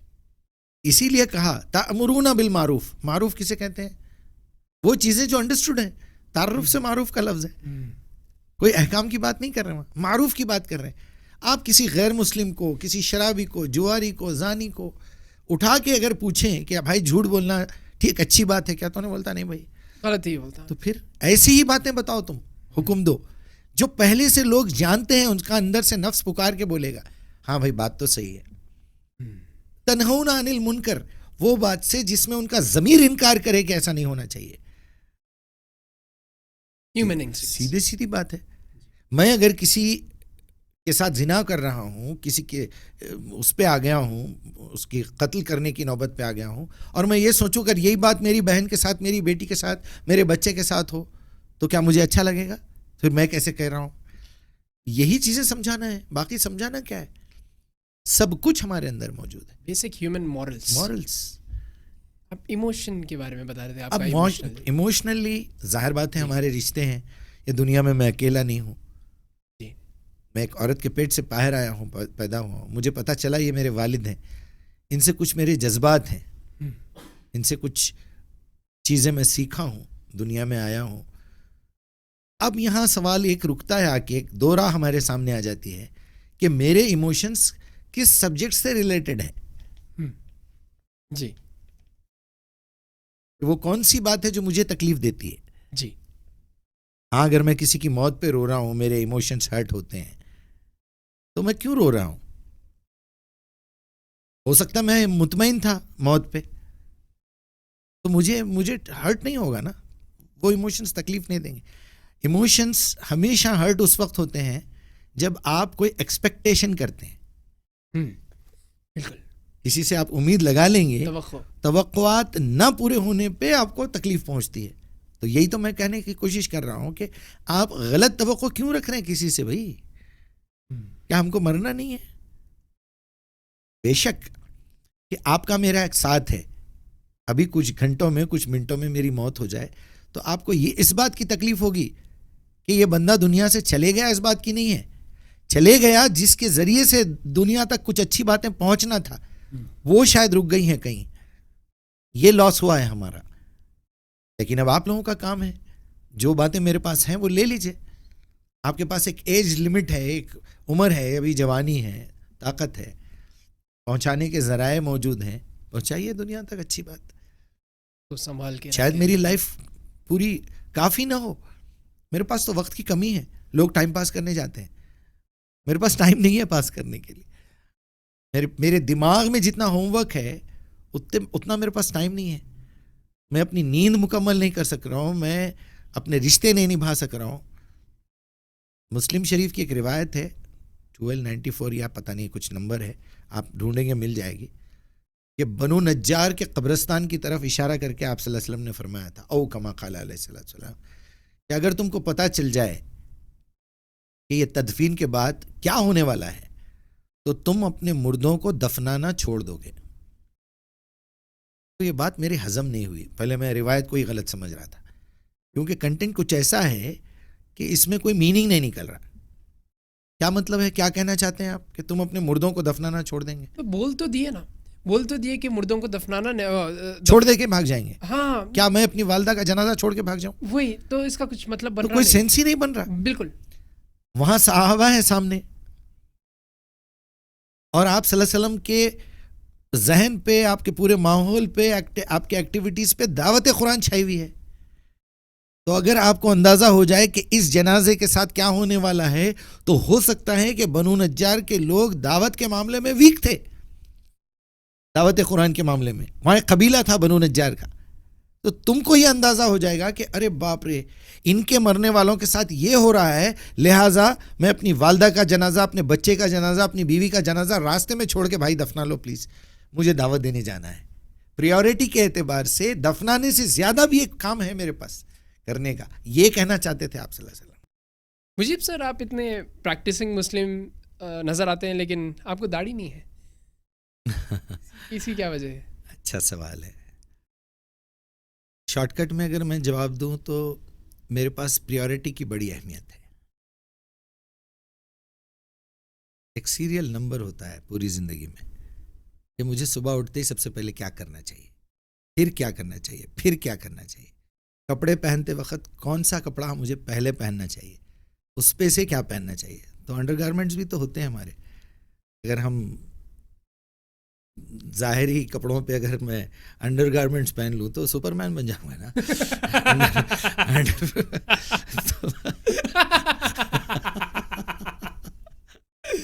جی جی.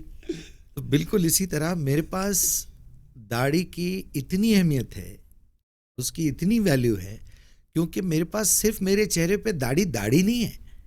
میں کہیں نہ کہیں یہ میسج دینا چاہ رہا ہوں کہ میرے نبی ایسے تھے. یہ میری محمد الرسول اللہ کے حساب کی داڑھی ہے. میں اپنے رسول کی محبت میں داڑھی رکھا ہوں.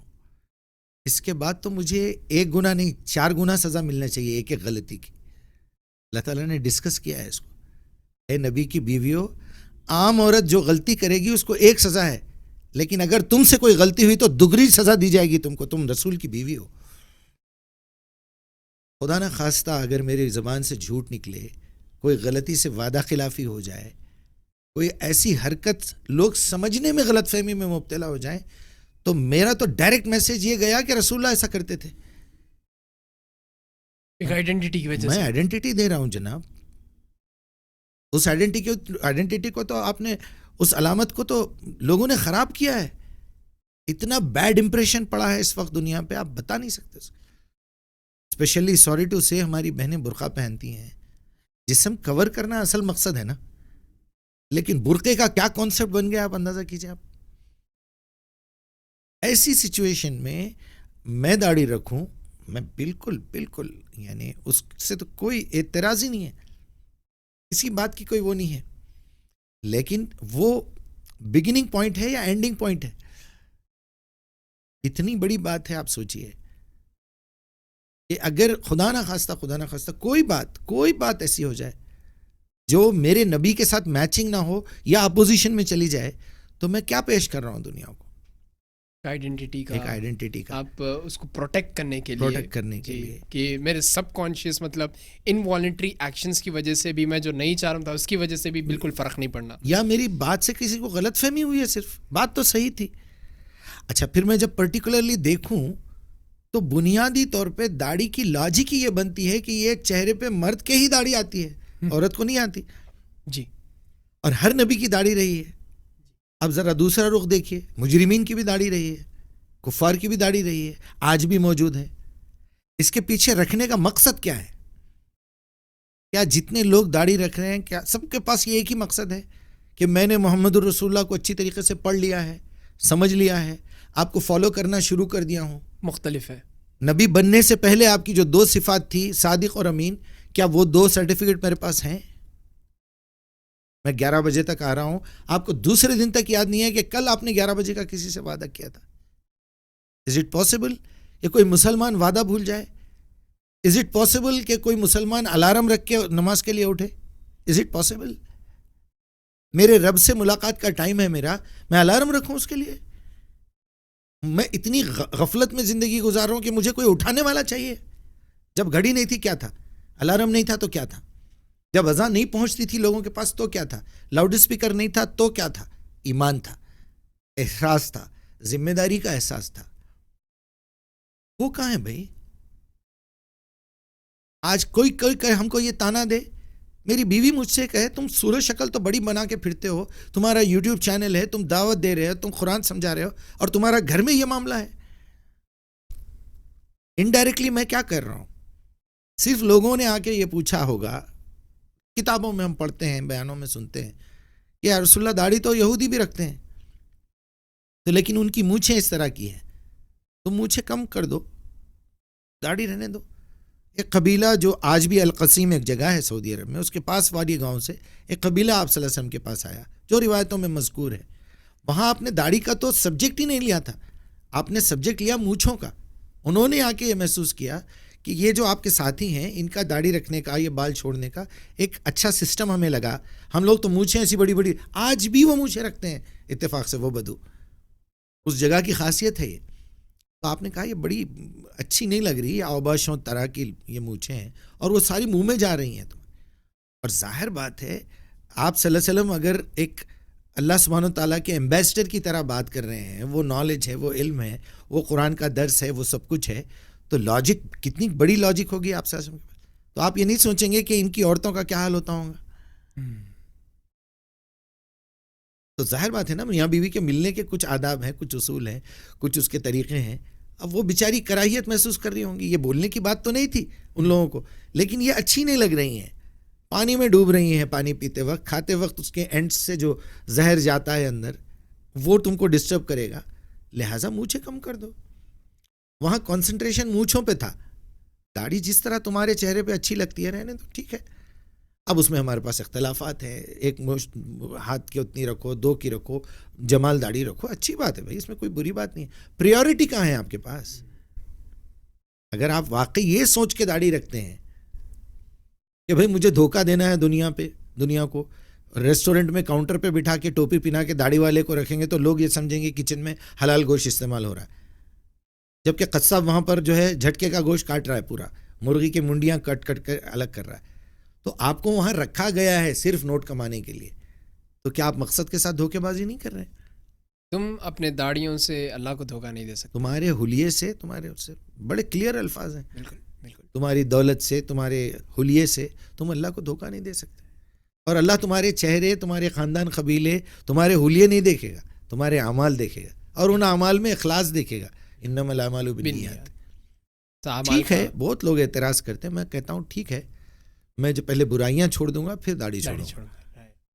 پھر اگر یہ برائیوں کی بات ہوگی تو ایک عام تصور یہ ہے کہ میوزک سے لینا دینا. تو آپ تو خیر ایک بول سکتا ہوں کہ ایک مشہور سنگر بھی ہے، تو سارے گاما پا میں آپ کا وہ بھی رہا، تو اس کے بارے میں کچھ بتائیے، یہ میوزک کا کہاں سے؟ مجھے جب عربی سیکھنے کا موقع ملا، میں جب قطر میں عربی اسکول میں ایڈمیشن لیا، 4 سال کا ڈپلومہ کیا میں نے. جامعہ ازہر کا ایک برانچ ہے قطر میں، معہد اللغات کے نام سے، وہاں اساتذہ جو ہیں وہ جامعہ ازہر سے فارغ ہوتے ہیں، وہی سلیبس یہاں پڑھایا جاتا ہے. تو میں نے بالکل ترک کر دیا گانا، سننا تک چھوڑ دیا. وہ ایک روایت پڑھتے تھے ہم کہ کوئی صحابی جو ہے کانوں میں آپ صلی اللہ علیہ وسلم نے انگلیاں رکھ لی، لیکن اس صحابی کو حکم نہیں دیا انگلیاں رکھنے کا، اور کہتے رہے جب یہ میوزک بند ہو جائے بانسری تو مجھے اطلاع کر دینا، کیونکہ ایک نبی کی پوزیشن میں آنے کے بعد کا لیول الگ ہے. وہ بات تو آپ اس صحابی کے ساتھ بھی کر سکتے تھے نا کہ یہ ایک گندی چیز آ رہی ہے، تم بھی اپنے کانوں میں انگلیاں رکھ لو. یا پھر وہ صحابی خود نبی صلی اللہ علیہ وسلم کی کاپی کرنے کے لیے آپ نے بھی رکھ لی تو میں بھی رکھ لوں گا. وہاں اس روایت میں کھلے الفاظ موجود ہیں کہ تم سنتے رہنا، یہ جب رکے تو مجھے اطلاع کرنا. کیا مطلب ہے اس کا؟ پھر میں آپ کو بے شمار روایات کی لسٹ نکال کے دے دوں گا. اماں عائشہ سے کہہ رہے ہیں کہ تم کہاں جا رہی ہو؟ میں وہ فلاں قبیلے میں جا رہی ہوں. وہ تو یہودی تھے پہلے، اور یہودی موسیقی کے شائقین ہوتے ہیں، اپنے ساتھ کوئی گانے والی کیوں نہیں لے جا رہے؟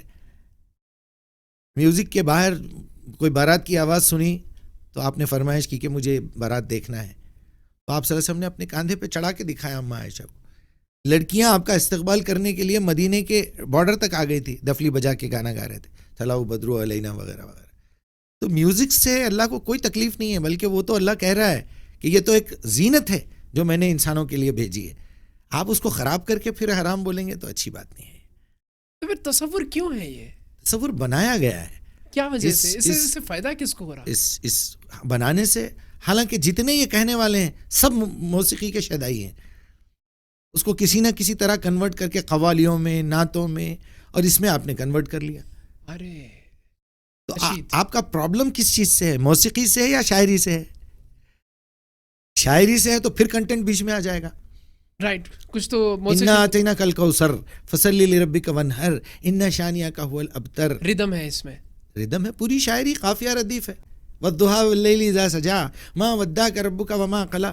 وزن دیکھیے, ورڈز دیکھیے, پروناؤنسیشن دیکھیے, ویٹ چیک کیجئے کہ ایک مصرے کا, قافیہ دیکھیے, ردیف دیکھیے, کلام دیکھیے, بیان دیکھیے, پوری شاعری ہے. اسی لیے تو الزام لگا یہ تو شاعر ہے.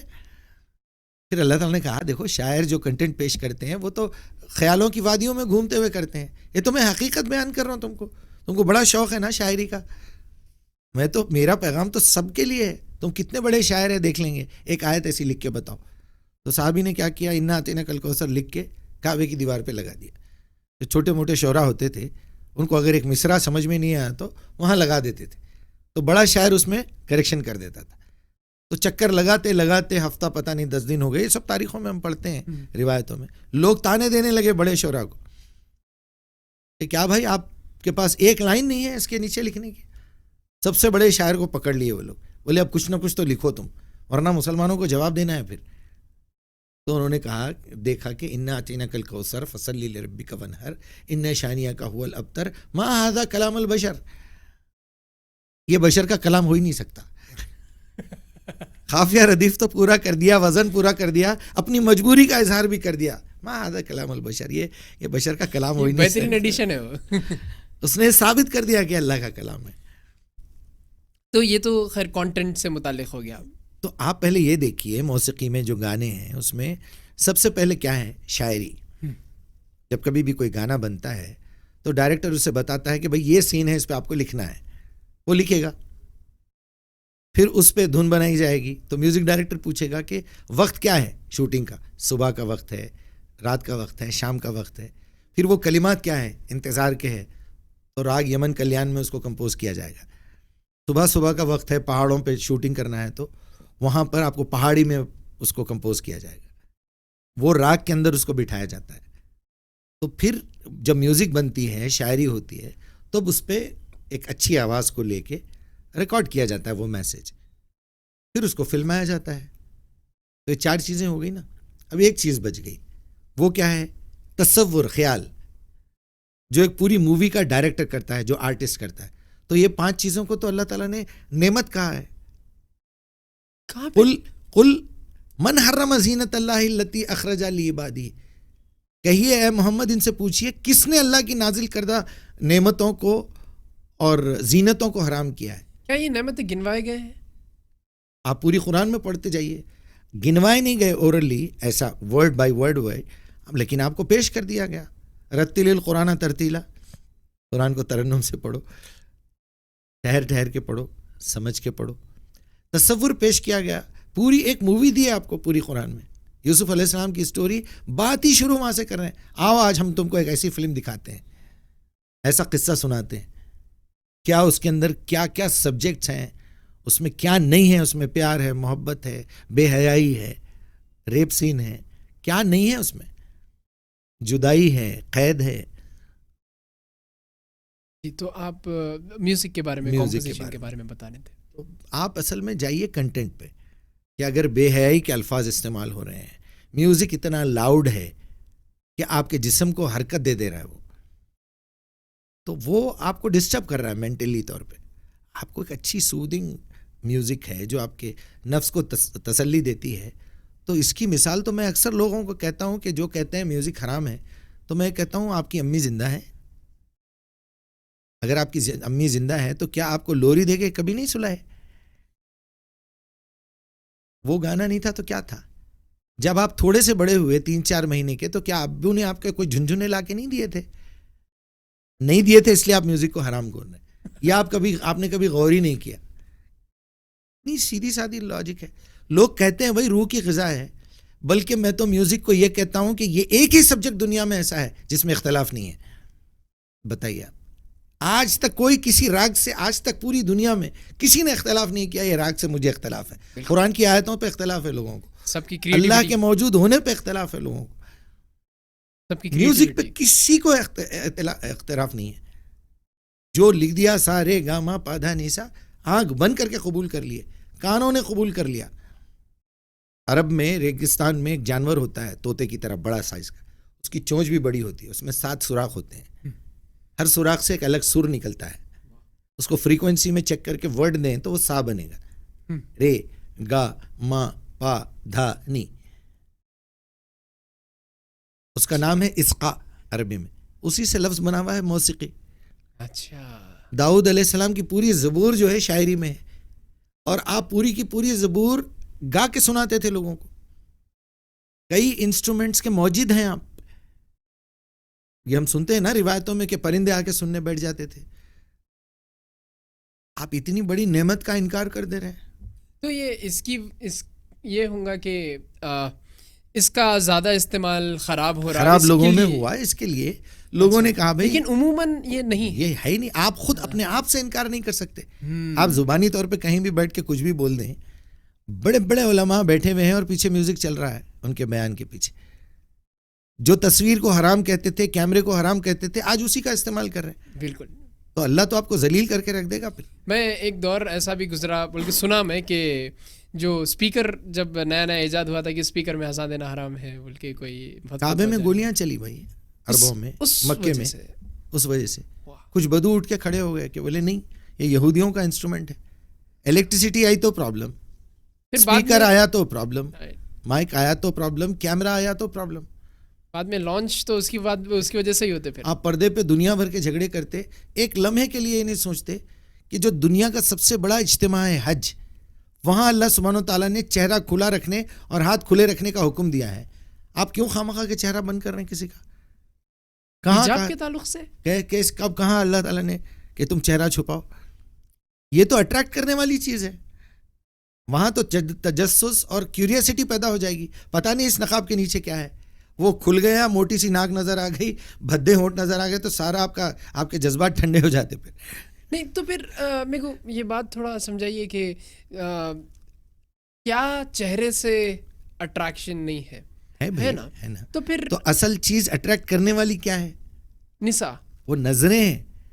سورہ نساء کی جو آیت ہے, سورہ بقرہ میں جو ہے, نساء میں جو ہے, وہ اپنی نظروں کی حفاظت کرنے کی بات کر رہے ہیں اللہ تعالیٰ. جسم کا وہ حصہ جس کو دیکھ کے اٹریکشن ہوتا ہے وہ چھپانے کا حکم ہے. چہرے سے کہاں سے ہوتا ہے اٹریکشن؟ بتائیے آپ تو یہ چھپا کے اتنی آنکھوں سے جو دیکھیں گے نا, اٹریکشن تو وہاں سے شروع ہو رہا ہے. ذرا پریکٹیکلی دیکھیے آپ. تو اس کا کہیں قرآن میں ذکر نہیں ہے؟ تو ہونا چاہیے نا, ہونا چاہیے نا بھائی. نقاب اپنا چہرہ چھپاؤ, بتائیے کہیں ہے تو. حدیث میں بھی آپ کو کہیں نہیں ملے گا کہ تم اپنا چہرہ چھپاؤ. ایک روایت میں سنا تھا کہ عورتیں اتنا بازوق سے چلتی تھی کہ ان کے کپڑے میں وہ گھسیٹے پڑتے تھے, تو بولے کہ پھر بات آپ جی میں سمجھ کیا صحیح ہے وہ بھائی. اس کے لیے اور بھی مثالیں موجود ہیں کہ ان کی خوشبو غیر مرد تک نہ پہنچے, ان کے جسم پہ عطر وغیرہ لگا رہے ہیں, پیروں میں پازیب نہ ہو جو لوگوں کو اس طرف متوجہ کرے. بھائی آپ چھوٹی سی مثال لے لیجیے نا. بھائی آپ کسی جگہ جا رہے ہیں, کسی آفس میں جا رہے ہیں, کسی سے ملنے جا رہے ہیں, باہر صرف لیڈیز کی چپلیں رکھی ہوئی ہے, کیا اٹریکشن ہے مرد کا؟ لیڈیز ہے اندر, وہ کون پہنی ہوئی ہے, اندر کون ہے, آپ کو بالکل پتہ نہیں ہے. لیڈیز کی چپل ہے خالی, کیسا اٹریکشن ہے بھائی؟ پوری دنیا کو پھیلانا تھا, وہ اٹریکشن نہیں دیتے تو ہم یہ بچے کیسا پیدا ہوتے تھے؟ صحیح ہے. تو وہ دینا تھا نا, اس کی لمٹ بھی بتانا تھا. سمپل لاجک ہے. اور وہ لمٹ کس حد تک ہونا چاہیے وہ بھی بتانا ضروری تھا. بتا دیا اللہ تعالیٰ نے. کیسا یہ اس کے بارے میں قرآن کی بے شمار آیتیں اسی پہ ہیں. آپ اپنا جو ہے چادروں سے اپنا سر ڈھک لو, لیکن اپنی نظروں کی حفاظت کرو. بات تو وہ تھی, وہاں سے تو بے حیائی شروع ہوتی ہے, وہاں سے باتیں شروع ہوتی ہیں. چادر سے سر ڈھکنے کا مطلب ہوا کہ سر ڈھکے جائے, تو چادر اگر ڈالیں گے سر پہ تو سارا جسم. اب اگر اس کی آنکھیں بھی بند ہو گئی, چہرہ بھی بند ہوگا تو گر جائیں گی بیچاری. صحیح بات ہے. تو چادر ڈھکنے کا مطلب یہ تھا کہ چہرے کو چھوڑ کے. بوڑھی عورتوں کے بارے میں یہ حکم ہے نا سورہ نجم میں, سورہ نور میں, کہ تم اپنی چادریں اتار سکتی ہو, لیکن پھر بھی جو حیا کی چیزیں ہیں اس کو ڈھانکنا بہتر ہے. جو اپنی آرزو, اپنی خواہش, وہ امید بھی کھو چکی ہیں کہ اب میری شادی ہونے والی ہے, 70-80 سال کی بوڑھی ہو چکی ہے, جسم ڈھل چکا ہے, لیکن اس کے باوجود بھی وہ پارٹس جس کے دیکھنے سے کسی بچے کے, کسی نوجوان کے جذبات بھڑکیں, اس کو چھپا کے ہی رکھو. اچھا چہرے سر پہ سے چادر اتار دو, کوئی مسئلہ نہیں ہے. مجیب الرحمان صاحب, یہ حیدرآباد کے نوجوانوں کے بارے میں کچھ بتائیے آپ, کہ آپ ان میں کیا دیکھتے ہیں کہ ایک دیکھتے ہیں کہ مایوسی چھا جاتی کہ یہ تو کوالٹیز ان لڑکوں میں نہیں رہنا چاہیے تھا. تو ان نوجوانوں کے بارے میں کچھ آپ جو غور کریں. الحمدللہ پہلے تو میں وہ پازیٹیو بات بتاؤں گا، کیونکہ ایک عقل مند انسان کی پہچان یہی ہے کہ وہ دونوں طرف کے ویو دیکھیں، اس کی خوبیاں کیا ہیں اور خرابیاں، پھر یہ سوچے کہ خوبیوں کو پروموٹ کرنے کا کیا ذریعہ ہے اور خرابیوں کو کم کرنے کا کیا ہے. الحمدللہ حیدرآباد دکن کی یہ زمین جو ہے وہ بڑی زرخیز ہے. جب کبھی بھی میں پوری تاریخ پہ نظر ڈالتا ہوں تو دیکھتا ہوں کہ بڑے ٹیلنٹڈ لوگ پیدا ہوئے ہیں. افسوس اس بات کا ہے کہ اس ٹیلنٹ کا استعمال غلط ہوا ہے. یہاں جا کے افسوس ہوتا ہے. تو پھر ہم پورے پہلے سوال پہ آ گئے کہ دنیا میں انسانوں کے ساتھ وہ کیا ڈرا بیک ہے، وہ کیا پرابلم ہے جو کہ نہیں ہونا چاہیے یا جس کو کیور ہونا چاہیے. وہ علم ہے. علم بھی صحیح طریقے کا علم ہے. پھر فورسز ہے کہ آپ کے فورسز کس ڈائریکشن میں جا رہے ہیں. آپ کار کو یا تو پیچھے سے دھکا دیجئے سامنے جائے گی، سامنے سے دھکا دیجئے پیچھے آئے گی. لیکن آپ ڈور کے پاس سے دھکا دے رہے ہیں بھائی، کہیں بھی نہ جائے گی. بہت زیادہ دیں گے الٹ جائیں گی گاڑی، آپ کا مقصد پورا نہیں ہوگا. ہمارے فورسز غلط ڈائریکشن میں جا رہے ہیں. ایٹ لیسٹ ریورس میں جاتی گاڑی تو نو پرابلم. آپ کے فورسز ویسٹ ہو رہے ہیں، ہمارے بچوں کی صلاحیتیں ویسٹ ہو رہی. اتنا تیز ذہن. آپ کو معلوم ہے مائکروسافٹ حیدرآباد میں لانے کی وجہ کیا تھی؟ نہیں پتا. برین کا ٹیسٹ کروایا گیا. جی، لوگوں نے برین کا ٹیسٹ کروایا اور انہوں نے برین کا ٹیسٹ کیا مائکروسافٹ بھیجنے سے پہلے کہ اس علاقے کے لوگوں کی صلاحیت کس لیول پہ کام کر رہی ہے. حیدرآبادی لوگوں کی سب سے بڑی خصوصیت یہ ہے کہ ہمارے اتنا بڑا شارٹ کٹ کوئی نہیں کرتے، معلوم آپ کو، اور کمپیوٹر کے لیے شارٹ کٹ کی ضرورت پڑتی. وہ برین کو یوز کیا گیا اور یوز ہو رہا ہے آج بھی. باہر کے کنٹریز سے زیادہ سیلریز ہیں ہمارے بچوں کی. تو فورسز کو صحیح جگہ ڈائریکشن میں استعمال ہونا ہے. اس کی کچھ مثالیں بتائیے کہ جہاں پہ فورسز ہمارے ویسٹ ہوئے ہیں. آج آپ دیکھ لیجیے، مسجدوں کا حال دیکھیے، بچوں کا حال دیکھیے، ان کے سکولز کا حال دیکھیے، ایکٹیویٹیز دیکھیے، راتوں کا جاگنا دیکھیے، پروڈکٹیو کام کتنا ہو رہا ہے دیکھیے. اور جو بچے کر رہے ہیں ماشاءاللہ کیا لیول پہ کر رہے ہیں. مجھے آپ پہ اور ان بچوں پہ بڑا فخر محسوس ہو رہا ہے کہ کتنا اچھا سیٹ اپ اور کیا کر رہے ہیں آپ لوگ، ماشاءاللہ ماشاءاللہ. تو یہ تو سمپل مثال ہے آپ کی. اور ایسے بہت سارے بچے مجھے مل رہے ہیں، بہت سارے بچے. ان کے دماغ کو تھوڑا سا ٹیون کرنا ہے، ان کے ڈائریکشنز کو تھوڑا سا چینج کرنا ہے. کیا پروڈکٹیو کام ہو رہا ہے، کیا اچھا کام ہو رہا ہے، اور بہت اچھا ہوگا انشاءاللہ. انشاءاللہ.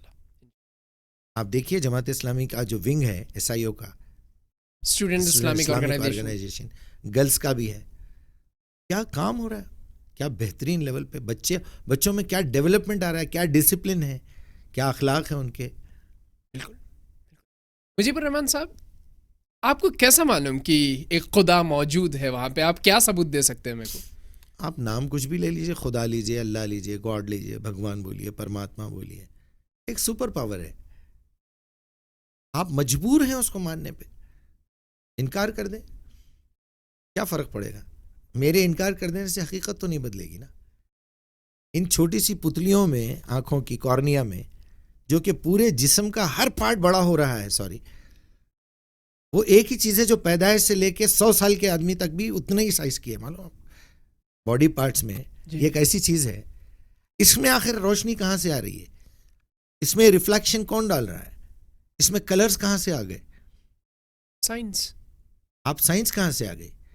روشنی اندر جا رہی ہے اور ہمارا برین پروسیس کر رہا ہے. یہ تو آپ صرف اس کو ڈیفائن کر رہے ہیں. وہ بیسیکلی روشنی پیدا کیسے ہو رہی ہے، وہ پروڈکٹ بنا کیسے، وہ میٹیریل لایا کہاں سے گیا؟ یونیورس کیا چیز ہے؟ جتنے ایتھسٹ لوگ بات کرتے ہیں، ملحدین، وہ وہیں آ کے رک جاتے ہیں. یا تو سائنس پہ رکیں گے، یا پھر بگ بینگ تھیوری پہ رکیں گے، یونیورس پہ جائیں گے. تو یونیورس ہے کیا چیز؟ یہ بتائیے. وہ کچھ بھی نہیں ہے. وہ ایک طاقت ہے جس نے اس یونیورس کو بنایا ہے. دیکھیے، جواب 2 طریقے کے ہوتے ہیں. آپ مجھ پہ کوئی اعتراض کریے، پہلا، میرے پاس اگر اس کا جواب نہیں ہے تو میں آپ پہ اٹیک کر دیتا ہوں، کاؤنٹر کر دیتا ہوں. اگر میرے پاس جواب ہے تو پھر میں جینیون جواب دوں گا. تو جن لوگوں کو یہ جواب سمجھ میں نہیں آتا ان کو کاؤنٹر دینا،